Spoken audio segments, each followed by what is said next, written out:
নমস্কার বন্ধুরা, আজকে এখান থেকেই ব্লগটা শুরু করছি। দেখুন ছেলে চলে গেছে, বিছানাপত্র দেখুন। এই যে এখন আমি চাদর নামিয়ে নিয়ে এসেছি, আজকে এইটা পাতবো। এই যে এই চাদরটা সাদাটা দেখুন কি অবস্থা ঘরের। ওপরে ডিম বসিয়ে দিয়ে তারপরে এসেছি। এই দেখুন কি অবস্থা। তাহলে চলুন দেখতে থাকুন। এই দেখুন গুছিয়ে ফেলেছি পুরো ঘর, দেখুন সব গুছিয়ে দিয়েছি। আর এই দেখুন, চলুন ব্লগটা দেখতে থাকুন, ভালো লাগবে। নমস্কার বন্ধুরা, এই দেখুন বন্ধুরা, চলে এসেছি ওপরে রান্নাঘরে। এই দেখুন আজকে না এই সজনে ডাঁটা দিয়ে এই সবজিটা করব। আর দেখুন ডিম করব আজকে। দেখুন ডিম বসিয়ে দিয়েছি, সেদ্ধ হচ্ছে। তাহলে আমার ব্লগটি দেখতে থাকুন, ভালো লাগবে।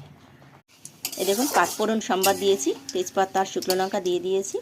এবার সবজিটা দিয়ে দেবো।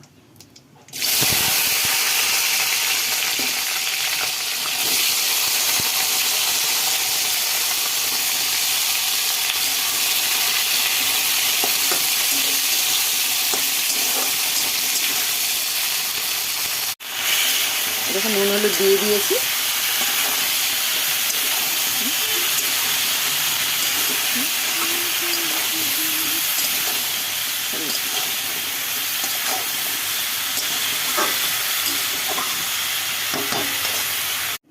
এই দেখুন ডিমটার মধ্যে লঙ্কা আর হলুদ একটু মেখে রেখেছি। আর এই যে আলুগুলো দেখুন সেদ্ধ করে নিয়েছি। আর এখানে তো হচ্ছে ওই এই দেখুন সজনের তরকারিটা হচ্ছে।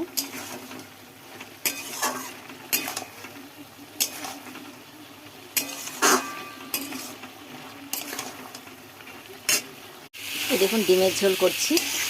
আর সেদিন না দেখুন সবজি ভাই কি সুন্দর ছোটো ছোটো আলু দিয়ে গেছে, সেদ্ধ করে এই চোকলাটা ছুলে তারপরে ডিমের ঝোল করছি। আর এই যে ডিমগুলো রয়েছে, এই ডিমগুলো ভেজে রেখে দিয়েছি। দেখুন হয়ে গেছে, ডাল হয়ে গেছে, সজনের তরকারি হয়ে গেছে।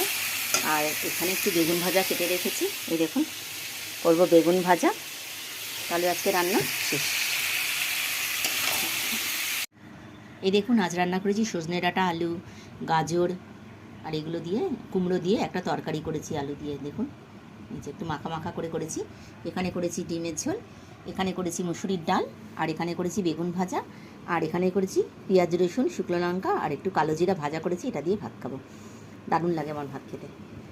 আর আমাদের ডগিগুলোর খিদে পেয়ে গেছে, খেতে দিয়ে দেবো, তাই জন্য আগে দেখিয়ে নিলাম, পরে ছেলে আসলে খাবো।